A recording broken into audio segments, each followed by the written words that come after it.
اس طرح کی کوئی بات نہیں ہوئی، سوائے یہ کہ میرا بیٹا مجھ پر سوار ہو گیا تھا۔ جب تک وہ اپنی ہوائش سے نہ اترتے مجھے اجرت کرنا ناپسند ہوا۔ حضرت عبداللہ بن بریدہ رضی اللہ تعالیٰ عنہ فرماتے ہیں کہ انہوں نے حضرت ابو بریدہ رضی اللہ تعالیٰ عنہ کو فرماتے ہوئے سنا، نبی کریم صلی اللہ علیہ وآلہ وسلم ہمیں خطبہ ارشاد فرما رہے تھے کہ حسنین کریمین رضی اللہ تعالیٰ عنہ سرخ دھاری دار قمیص مبارک زیب تن کیے لڑکھڑاتے ہوئے آ رہے تھے تو رسول اللہ صلی اللہ علیہ وآلہ وسلم ممبر سے نیچے تشریف لائے، امام حسن رضی اللہ تعالیٰ عنہ اور امام حسین رضی اللہ تعالیٰ عنہ کو گود میں اٹھا لیا، پھر ممبر مقدس پر رونق افروز ہو کر ارشاد فرمایا، اللہ تعالیٰ نے سچ فرمایا، تمہارے مال اور تمہاری اولاد ایک امتحان ہے۔ میں نے ان دونوں بچوں کو دیکھا، سنبھل کر چلتے ہوئے آ رہے تھے، لڑکھڑا رہے تھے، مجھ سے صبر نہ ہو سکا، یہاں تک کہ میں نے اپنے خطبے کو موقوف کر کے انہیں اٹھا لیا۔ حضرت امام حسین رضی اللہ تعالیٰ عنہ کو اسلام میں شہید کا درجہ دیا گیا ہے۔ ان کی شہادت کی کہانی ہر کسی کو رلا سکتی ہے۔ امام حسین رضی اللہ تعالیٰ عنہ کی یاد میں ہی محرم کے مہینے میں ان کی شہادت کو یاد کیا جاتا ہے۔ آج کی اس ویڈیو میں ہم حضرت امام حسین رضی اللہ تعالیٰ عنہ کے بارے میں تفصیل سے جانیں گے۔ حضرت امام حسین رضی اللہ تعالیٰ عنہ پیغمبر اسلام حضرت محمد مصطفیٰ صلی اللہ علیہ وآلہ وسلم کے نواسے اور حضرت علی رضی اللہ تعالیٰ عنہ اور حضرت فاطمہ رضی اللہ تعالیٰ عنہا کے بیٹے تھے۔ حضرت امام حسین رضی اللہ تعالیٰ عنہ کی پیدائش اسلامی کیلنڈر کے حساب سے 3 شعبان سن 4 ہجری اور انگریزی کے حساب سے 8 جنوری 626 عیسوی میں مدینہ میں ہوئی تھی۔ حضرت امام حسین رضی اللہ تعالیٰ عنہ کی 6 اولادیں تھیں، جن کے نام کچھ اس طرح ہیں: امام زین العابدین، علی اکبر، علی اصغر، امام جعفر، فاطمہ صغریٰ بنت حسین، سکینہ بنت حسین رضی اللہ تعالیٰ عنہ۔ حضرت امیر معاویہ رضی اللہ تعالیٰ عنہ کے وصال کے بعد آپ کے بیٹے یزید کو خلافت مل جاتی ہے۔ یزید ایک بدترین اور بدبخت شیطان تھا، شراب پیا کرتا تھا، زنا کیا کرتا تھا۔ یزید کو جب خلافت ملی تو یزید سمجھ گیا کہ میری اس خلافت کو حضرت امام حسین رضی اللہ تعالیٰ عنہ کبھی قبول نہیں کریں گے۔ اسی لیے یزید نے مدینہ منورہ کے گورنر ولید بن عتبہ کو خط لکھا اور اس میں لکھا کہ حسین ابن علی، عبداللہ ابن عمر اور عبداللہ ابن زبیر رضی اللہ تعالیٰ عنہ میری بیعت کو مان لیں، اگر وہ نہیں مانتے ہیں تو ان پر ظلم و ستم کرنا۔ امام حسین رضی اللہ تعالیٰ عنہ نے یزید کی بیعت کرنے سے انکار کر دیا، کیونکہ یزید آپ رضی اللہ تعالیٰ عنہ کے نزدیک مسلمانوں کی امامت اور خلافت کے ہرگز لائق نہیں تھا، کیونکہ آپ رضی اللہ تعالیٰ عنہ جانتے تھے یزید فاسق و فاجر تھا، زنا کیا کرتا تھا، شراب پیا کرتا تھا اور ظالم تھا۔ حضرت امام حسین رضی اللہ تعالیٰ عنہ مدینہ شریف چھوڑ کر مکہ شریف تشریف لے آئے۔ جب آپ رضی اللہ تعالیٰ عنہ کو مکہ شریف میں کوفیوں کے ڈھیر سارے خط آنے لگے، ان خطوں میں لکھا ہوا تھا: اے امام حسین رضی اللہ تعالیٰ عنہ، آپ کوفہ تشریف لے آئیے، یہاں پر یزید کا ظلم و ستم بڑھتا جا رہا ہے، ہم آپ سے بیعت کریں گے، یزید کی بیعت ہمیں ہرگز قبول نہیں ہے۔ آپ رضی اللہ تعالیٰ عنہ نے حالات کو سمجھنے کے لیے اپنے بھائی مسلم بن عقیل رضی اللہ تعالیٰ عنہ کو یہ کہہ کر کوفہ شہر بھیجا کہ جا کر وہاں کے حالات معلوم کرو کہ وہاں کے حالات کیسے ہیں۔ تو حضرت مسلم بن عقیل رضی اللہ تعالیٰ عنہ کوفہ پہنچے تو وہاں کے لوگوں نے بڑے ہی احترام کے ساتھ آپ کا استقبال کیا۔ حضرت مسلم بن عقیل رضی اللہ تعالیٰ عنہ کے ہاتھوں میں 18,000 لوگوں نے بیعت کر لی اور حضرت مسلم بن عقیل رضی اللہ تعالیٰ عنہ نے اپنے بھائی حضرت امام حسین رضی اللہ تعالیٰ عنہ کے نام ایک خط روانہ کر دیا اور اس میں آپ نے لکھا کہ یہاں کے حالات بالکل صحیح ہیں اور 18,000 لوگوں نے بیعت بھی کر لی ہے، لہٰذا آپ کوفہ جلد سے جلد تشریف لے آئیں۔ جب یزید نے ان لوگوں کو دھمکیاں دی تو لوگ اپنی بات سے مکر گئے اور امام مسلم بن عقیل رضی اللہ تعالیٰ عنہ کو شہید کر دیا۔ کوفہ کے حالات اتنے بدل چکے تھے کہ وہ لوگ جو حضرت مسلم بن عقیل رضی اللہ تعالیٰ عنہ سے محبت کا دعویٰ کر رہے تھے، اب وہی لوگ آپ رضی اللہ تعالیٰ عنہ کی جان کی دشمن بن گئے۔ وہیں دوسری طرف مکہ میں حضرت مسلم بن عقیل رضی اللہ تعالیٰ عنہ کا بھیجا ہوا خط حضرت امام حسین رضی اللہ تعالیٰ عنہ تک پہنچ جاتا ہے، جس خط میں لکھا ہوا تھا کہ کوفہ کے حالات بہت اچھے ہیں، آپ جلد سے جلد یہاں تشریف لے آئیے۔ لہٰذا حضرت امام حسین رضی اللہ تعالیٰ عنہ نے جیسے ہی وہ خط پڑھا تو حضرت امام حسین رضی اللہ تعالیٰ عنہ نے فوراً کوفہ جانے کی تیاری شروع کر دی۔ حضرت امام حسین رضی اللہ تعالیٰ عنہ اپنے تمام اہل خانہ کے ساتھ کوفہ کے لیے روانہ ہوئے۔ یہاں حضرت حسین رضی اللہ تعالیٰ عنہ کوفہ کے لیے چل پڑے۔ حضرت حسین ابن علی کو حضرت مسلم بن عقیل کی شہادت اور کوفہ والوں کی بے وفائی کی خبر اس وقت ملی تھی جب آپ مکہ شریف سے کوفہ کی طرف روانہ ہو چکے تھے۔ جب آپ رضی اللہ تعالیٰ عنہ کوفہ شہر کے بالکل قریب پہنچ گئے تو آپ رضی اللہ تعالیٰ عنہ کو یزیدی فوج نے روکنے کی کوشش کی۔ حضرت امام حسین رضی اللہ تعالیٰ عنہ نے فرمایا، لوگوں کے بلانے پر ہی کوفہ شہر میں آیا ہوں، اگر تم لوگ چاہتے ہو کہ میں کوفہ میں نہ آؤں تو مجھے واپس جانے دو، میں واپس جانے کے لیے تیار ہوں۔ یزیدی فوج نے حضرت امام حسین رضی اللہ تعالیٰ عنہ کو کوفہ شہر میں داخل نہیں ہونے دیا۔ لہٰذا حضرت امام حسین رضی اللہ تعالیٰ عنہ نے اپنے پورے قافلے کے ساتھ اپنا راستہ بدل لیا۔ چلتے چلتے آپ رضی اللہ تعالیٰ عنہ ایک چٹیل میدان میں پہنچ گئے تو آپ رضی اللہ تعالیٰ عنہ نے ایک شخص سے سوال کیا کہ یہ کون سی جگہ ہے؟ اس شخص نے کہا اس جگہ کو کربلا کہا جاتا ہے۔ تو حضرت امام حسین رضی اللہ تعالیٰ عنہ نے اپنے تمام لشکر کو حکم دیا کہ یہیں پر خیمہ لگا دیا جائے۔ لہٰذا اس طرح سے حضرت امام حسین رضی اللہ تعالیٰ عنہ کربلا کے میدان میں پہنچے اور ادھر یزیدی فوج کو اس بات کا علم ہوا کہ حضرت امام حسین رضی اللہ تعالیٰ عنہ نے اپنا خیمہ کربلا کے میدان میں لگایا ہوا ہے۔ تو یزیدی فوج نے بھی فوراً کربلا کے میدان میں پہنچنا شروع کر دیا۔ یزید کی جو فوج کربلا پہنچ رہی تھی ان کا سپہ سالار ابن سعد کر رہا تھا۔ حضرت امام حسین رضی اللہ تعالیٰ عنہ نے ابن سعد سے کہا کہ یا تو تم مجھے یزید کے پاس لے چلو یا پھر مجھے اپنے شہر مکہ واپس جانے دو، لیکن ابن سعد نے ان دونوں باتوں میں سے کوئی بھی بات قبول نہیں کی اور وہ حضرت امام حسین رضی اللہ تعالیٰ عنہ کو یزید کی بیعت کرنے پر مجبور کرتا رہا، لیکن آپ نے اس کی ایک بھی بات نہیں مانی۔ ایسے ہی کرتے کرتے دن گزرتے گئے اور 3 محرم کا دن آ گیا۔ اب ظالم یزید نے حضرت حسین رضی اللہ تعالیٰ عنہ کے سامنے 22,000 سپاہیوں کا لشکر بھیج دیا۔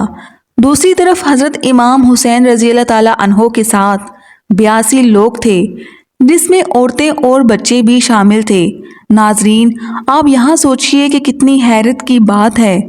ظالم یزید کے دل میں امام حسین کا کتنا ڈر اور خوف تھا کہ 82 لوگوں سے لڑنے کے لیے 22,000 سپاہیوں کا لشکر بھیج دیا، جو حضرت امام حسین رضی اللہ تعالیٰ عنہ کے سامنے 100 گنا سے بھی زیادہ بڑا یزید کا لشکر تھا۔ حضرت حسین رضی اللہ تعالیٰ عنہ کے سامنے یزیدی فوج کے حوصلے پست ہو گئے۔ آخر کار انہوں نے یہ فیصلہ کیا کہ امام حسین کو ہرانا ہے تو ان کا پانی بند کرنا پڑے گا اور تبھی ان کا مقابلہ کیا جا سکتا ہے۔ ایسے ہی کرتے ہوئے دن گزرتے گئے اور 7 محرم کا دن آ گیا اور 7 محرم کو ہی یزیدی فوج نے امام حسین رضی اللہ تعالیٰ عنہ کے قافلے والوں پر پانی بند کر دیا۔ ناظرین، ہم آپ کو یہ بتاتے چلے کہ کربلا کے میدان میں پانی کا کوئی بھی انتظام نہیں تھا سوائے نہر فرات کے، لیکن 7 محرم کے دن نہر فرات کا پانی بھی حضرت امام حسین رضی اللہ تعالیٰ عنہ کے قافلے والوں پر بند کر دیا گیا۔ حضرت امام حسین رضی اللہ تعالیٰ عنہ اور ان کے ساتھ موجود تمام جوان لوگ پیاس کو برداشت کرتے رہے، لیکن چھوٹے چھوٹے بچے اور عورتوں کا پیاس کی وجہ سے برا حال ہو چکا تھا۔ ظالم فوج یزید امام حسین رضی اللہ تعالیٰ عنہ کے گھر والے اور تمام ساتھیوں کو گھیرے ہوئے تھے۔ انہوں نے یہ طے کیا کہ اب 9 محرم کے دن امام حسین کو قتل کر دیا جائے۔ حضرت امام حسین رضی اللہ تعالیٰ عنہ نے حضرت عباس رضی اللہ تعالیٰ عنہ سے کہا کہ عباس جاؤ یزید کی فوج کے پاس اور ان سے کہو ہمیں ایک رات اللہ کی عبادت کرنے کے لیے دی جائے۔ جب حضرت عباس رضی اللہ تعالیٰ عنہ نے ایک رات کی مہلت کے لیے کہا تو انہوں نے آپ کی بات مان لی۔ جب تک 9 محرم کی تاریخ آئی تب تک امام حسین رضی اللہ تعالیٰ عنہ کو یہ یقین ہو چکا تھا کہ یزید کی فوج کا مقصد صرف اور صرف اب مجھے شہید کرنا ہے، اس کے علاوہ یزید کچھ بھی کرنے کے لیے تیار نہیں ہے۔ اسی لیے حضرت امام حسین رضی اللہ تعالیٰ عنہ نے 9 محرم کی رات میں اپنے تمام خیمے والوں کو ایک جگہ پر اکٹھا کیا اور آپ نے کہا کہ یہ بات تو طے ہو چکی ہے کہ یہاں پر موجود سبھی لوگ 2 دنوں کے اندر شہید کیے جائیں گے، اسی لیے یہاں موجود آپ میں سے جو بھی واپس لوٹنا چاہتا ہے وہ لوٹ سکتا ہے۔ حضرت امام حسین رضی اللہ تعالیٰ عنہ نے فوراً خیمے میں جل رہے تمام دیوں کو بجھوا دیا، یعنی ان دیوں کو بند کر دیا اور اندھیرا کروا دیا تاکہ جو بھی جانا چاہے وہ بلا جھجک چلا جائے۔ تھوڑی دیر کے بعد جب دیوں کو دوبارہ جلا دیا گیا تو سارے کے سارے لوگ بیٹھے آنسو بہا رہے تھے، یعنی کوئی بھی حضرت حسین رضی اللہ تعالیٰ عنہ کو اکیلا چھوڑ کر جانے پر تیار نہیں۔ ناظرین، آخرکار 10 محرم کا دن آیا اور حضرت امام حسین رضی اللہ تعالیٰ عنہ اور یزید کی فوج کے بیچ جنگ ہونا شروع ہو گئی۔ جہاں ایک طرف یزید کی ایک بڑی فوج تھی تو وہیں دوسری طرف امام حسین رضی اللہ تعالیٰ عنہ کے ساتھ صرف 72 لوگ تھے۔ اتنے میں فوج یزید کا حملہ شروع ہو جاتا ہے اور ہر شہید شہادت کا جام خوشی سے پیتا گیا۔ کبھی قاسم شہید ہوتے تو کبھی علی اکبر شہید ہوتے تو کبھی اون محمد شہید ہوتے۔ 3 دن کے پیاسے امام حسین کے گھر والے اور تمام لوگ یزیدی فوج سے جنگ کرتے رہے اور ایک ایک کر کے شہید ہوتے گئے۔ حضرت عباس علمدار سے حضرت امام حسین رضی اللہ تعالیٰ عنہ کے 6 مہینے کے بیٹے علی اصغر کی پیاس نہیں دیکھی گئی۔ آپ رضی اللہ تعالیٰ عنہ نے ایک مشکیزہ لیا اور گھوڑے پر سوار ہو کر نہر فرات کے کنارے پہنچ گئے اور آپ رضی اللہ تعالیٰ عنہ نے ایک مشکیزہ بھر لیا، لیکن جب آپ پانی لے کر واپس لوٹنے لگے تو یزیدی فوج نے آپ کے اوپر لگاتار تیر برسانا شروع کر دیے۔ حضرت عباس جب تک حضرت امام حسین رضی اللہ تعالیٰ عنہ کے خیمے تک پہنچ پاتے تب تک یزیدی فوج نے لگاتار تیر چلا کر حضرت عباس علمدار کو شہید کر دیا تھا۔ اس طرح حضرت عباس علمدار شہید ہو گئے اور اسی طرح ایک ایک کر کے تمام اہل بیت کے نوجوان شہید ہو گئے اور ہاشمی شیر شہادت کا جام پی لیتے۔ دھیرے دھیرے کر کے جب حضرت امام حسین رضی اللہ تعالیٰ عنہ کے سبھی لوگ شہید ہو گئے تو اس کے بعد حضرت امام حسین رضی اللہ تعالیٰ عنہ نے خود میدان میں تلوار لے کر نکلنے کا فیصلہ کیا۔ امام حسین رضی اللہ تعالیٰ عنہ اپنی تلوار سے کافی لمبے وقت تک یزیدی فوج کا اکیلے مقابلہ کرتے رہے۔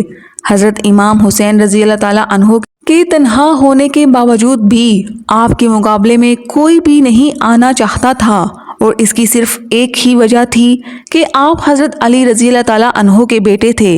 یزیدی فوج کو یہ یقین ہو گیا تھا کہ ہم کسی بھی طرح سے علی کے بیٹے کا مقابلہ نہیں کر سکتے، اسی لیے یزیدی فوج کے کمانڈر نے اپنے تمام فوجیوں کو امام حسین کے اوپر ایک ساتھ حملہ کرنے کا حکم دیا۔ پھر تمام یزیدی فوج کے سپاہی حضرت امام حسین رضی اللہ تعالیٰ عنہ پر ایک ساتھ مل کر حملہ کر رہے تھے، لیکن اس کے باوجود بھی حضرت حسین رضی اللہ تعالیٰ عنہ لگاتار یہ ثابت کر رہے تھے کہ باطل چاہے تعداد میں کتنا بھی زیادہ ہو لیکن وہ حق اور سچ کے مقابلے میں بالکل بھی ٹک نہیں سکتا۔